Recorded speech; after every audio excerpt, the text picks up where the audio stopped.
You will hear a number of different recordings, and you will have to answer questions on what you hear.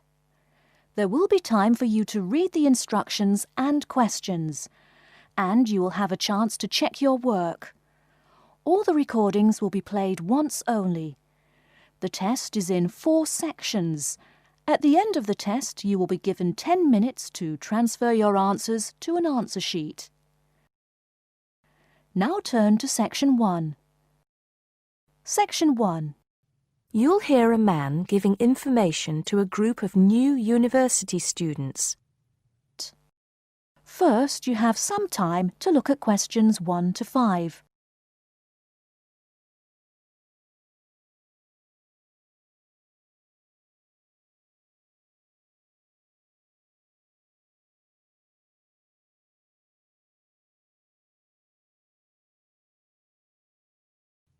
Good morning, University of Radstock students, and thank you for coming out today. As some of you may already know, my name is Scott Barnes, and I am the director of the Student Services Office here at the university. I'm here today to give you some information about what Student Services has to offer you. To begin with, let me just say that I feel that our office will play an important role in the way that all of you will experience your time here at Radstock as students. Primarily, our center is geared towards providing answers to any questions you may have. Because all of our reception staff are currently enrolled as students at Radstock, we feel that we're in an excellent position to deal with any issues you may face during your time here at the university. As I said earlier, the Student Services Office is mainly a place where you can have your queries answered. However, the office is more than that. For example, if you come and visit us, you can pick up your student discount cards. Now, with these cards, which come at no additional cost to you, you can take advantage of reductions of up to 40% on all forms of public transport in the city. In addition, the cards are honored at many shops and restaurants in the area, giving you the chance to save up to 35% off food, beverages, and other purchases. Our office is also the place you should visit if you would like to get involved in any of the 30 different clubs and societies available at Radstock. Come in any time between 10 and 3 on weekdays and sign up to become a member of the university choir or orchestra, the drama or debating club, the university trivia team. The list goes on and on. For new students, I cannot stress enough how vital it is to participate in the non-academic side of university life.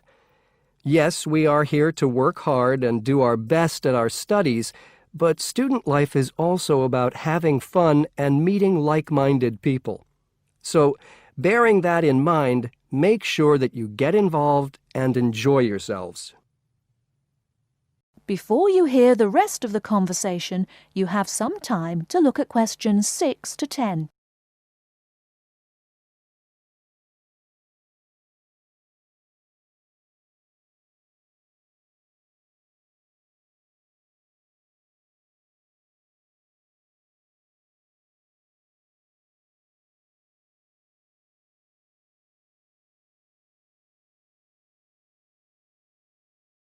Now listen and answer questions 6 to 10.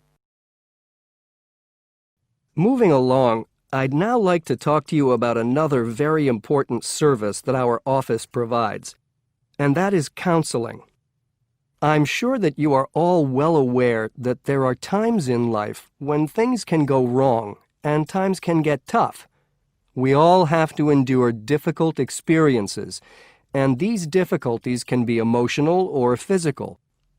Whatever the case may be, talking with an experienced counselor can help you through the trying times. The counseling service here at Radstock is staffed by counselors who are qualified to help you deal with problems ranging from homesickness and loneliness to eating difficulties and life changes. To see a counselor, we recommend that you first visit our drop-in center.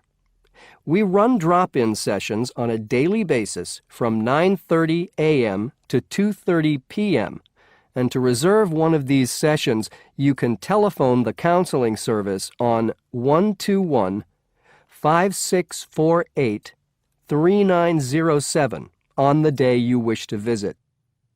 Or, if you prefer, you can come into the Student Services office anytime after 8:30 a.m. and complete a booking form. If it should happen that you need to cancel your appointment for the drop-in session, we would request that you contact the counseling service as soon as possible to let them know. Drop-in sessions can be as short as 20 minutes, but it's more usual for them to take about 45 minutes. During that time, you will be asked some questions to clarify your situation, and a decision will be made as to what further action, if any, should be taken. After your session, several things may happen. Firstly, you may be referred to one of the university's counselors for further counseling, which normally consists of another 8 sessions. Secondly, you may be asked to visit another source of help within the university. Or finally, you may be referred to an external organization. Whatever course of action might be taken, you may rest assured that what goes on in these sessions is treated in strict confidence. I'd also like to mention that the counseling service runs numerous workshops on the campus every year. The focus of these workshops tends to be on personal development, and past topics have included motivation, self-identity, and impression management. There is no fee charged for these workshops, and if you require more information, feel free to contact us at stuser@acadia.co.uk. That is the end of Section 1. You now have half a minute to check your answers.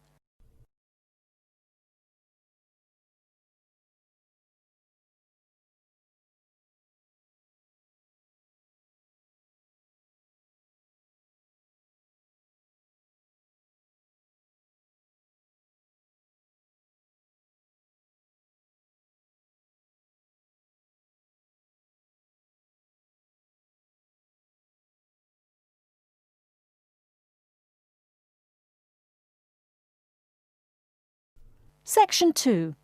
You will hear a media studies tutor giving a lecture about news sources. First, you have some time to look at questions 11 to 15.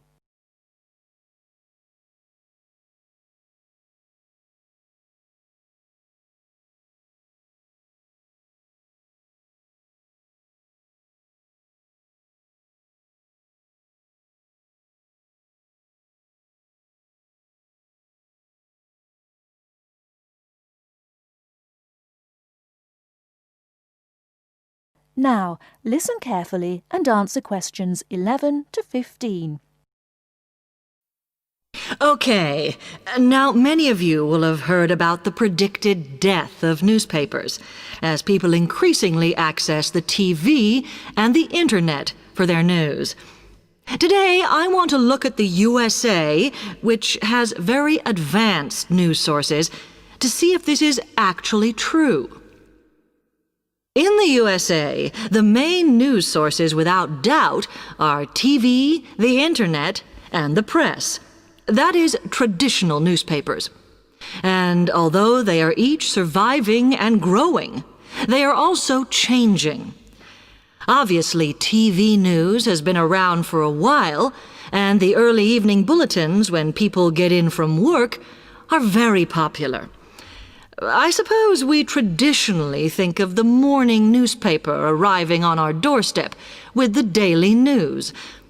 Interestingly, this is not borne out by the statistics, which show that readership in the U.S. is much higher when people have time to relax, when they're not working, especially on Sundays. The Internet is also a popular weekend activity, but shows no variation with weekday access. So people are using the different sources in different ways. Interestingly, local radio has been hit less by the grip of quite strong local newspapers than by the Internet, which is seen to offer a better regional service. But just because the Internet is seen as the new force in news media does not mean it is dominant. Television has, of course, been global for a while. But now technological changes, which have fueled the rise of online news, have also allowed newspapers to print and distribute editions across the world. In fact, Internet news, which is seen as the big competitor for traditional markets, does not offer that much variety. Often, the sources are the online versions of the newspapers, whereas television, in order to offer something different, has had to come up with a much more mixed bag of reporting, from hard news to light reports on celebrity events. Another issue is reliability. The Internet is virtually unregulated, so anything can be reported there, whether true or not. Journalists on newspapers have fought a long, hard battle to fight intervention and to retain the freedom of the press. Television, however, is seen as critical to political power and has become subject to harsh controls about what it can or cannot say. Before you hear the rest of the talk, you have some time to look at questions 16 to 20.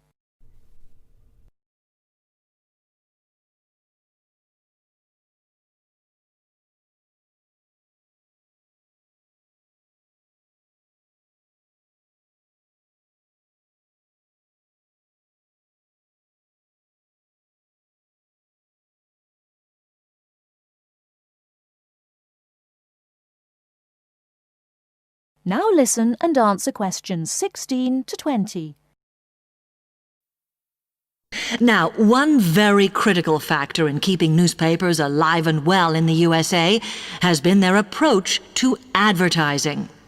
Obviously, newspapers are heavily dependent on advertising revenue, and they have become more and more imaginative in what they offer, in order to make sure that advertisers use them and not other news sources. This has meant that, contrary to popular belief, newspapers now have a significantly higher profit margin than the rest of American industry. So, how have they managed to raise advertising revenue in this way? Well, they have put a lot of effort into developing and maintaining a very strong association with the retail trade. And they've come up with a winner. A critical tool in their sales plan has been suggesting that the adverts they run can have vouchers. This has been enormously effective because they have found that not only do more people buy the paper to get the discounts, but also that this inevitably means much higher sales for the clients who advertised. As well as doing this, the newspapers have also introduced aggressive sales campaigns over the last few years. This has resulted in a significant and continuing rise in the number of advertisers prepared to pay the extra for full-page ads. So, what I would like to move on to... That is the end of section 2. You now have half a minute to check your answers.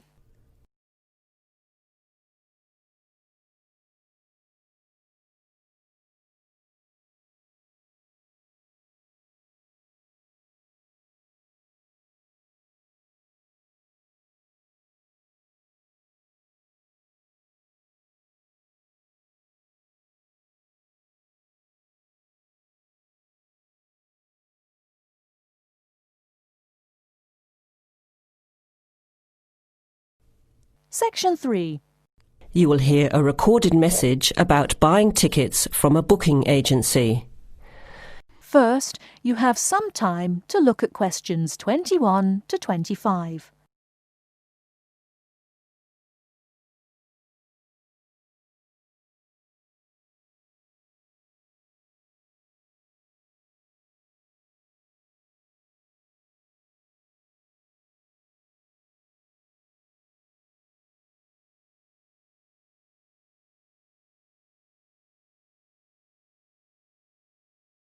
Now listen carefully and answer questions 21 to 25. Thank you for calling ATS Advanced Ticketing System, the call system for all your entertainment needs. Our automated telephone service is designed to answer your questions quickly and easily. The ATS office in the Regency Theatre is open Monday to Thursdays from 10 a.m. till 5 p.m. and on Friday and Saturday till 8 p.m. For online bookings and detailed program listings, check our website at www.ieltstips.com. That's spelled ATSTIX.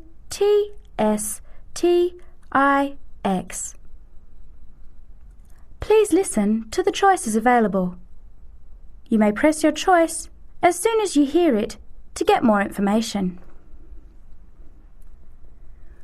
For sporting events, including the Western International Tennis Classic, press 1. For the Formula 1 Grand Prix, press 2. For classical music, including the upcoming Philharmonic Orchestra series, press 3. For theatre and dance, press 4. For other inquiries, please hold the line.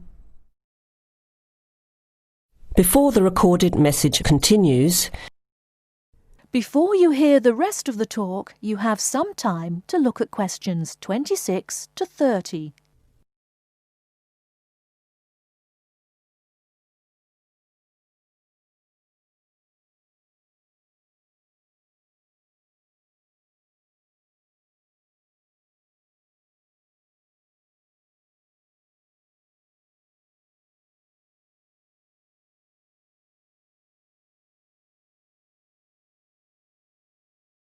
Now listen and answer questions 26 to 30. Ticket prices for the Formula 1 Grand Prix on the 10th until the 14th of March are as follows. General admission. Thursday, $27. Concession, $10. Friday, $37. Concession, $15.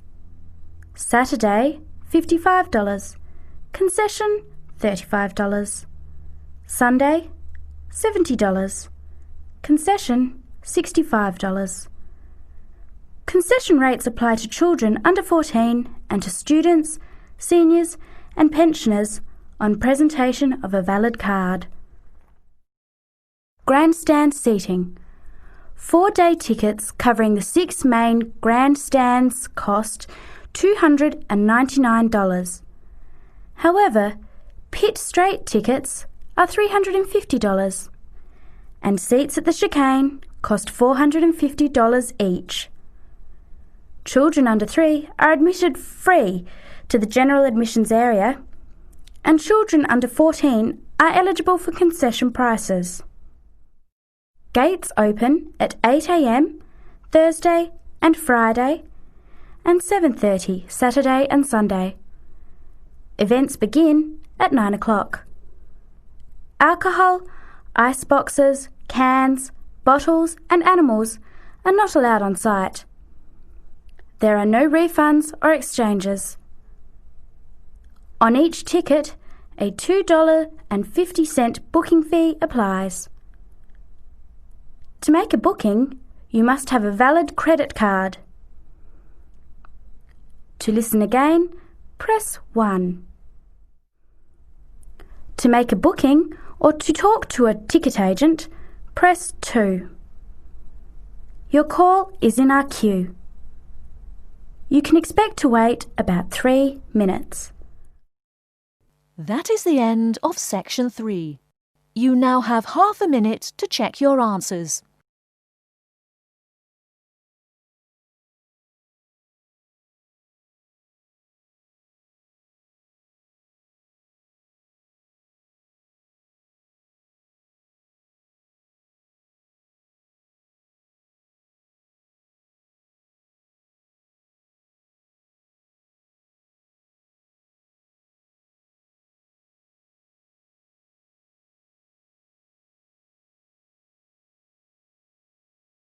Now turn to Section 4. Section 4. You are going to hear a lecture. First, you have some time to look at questions 31 to 40.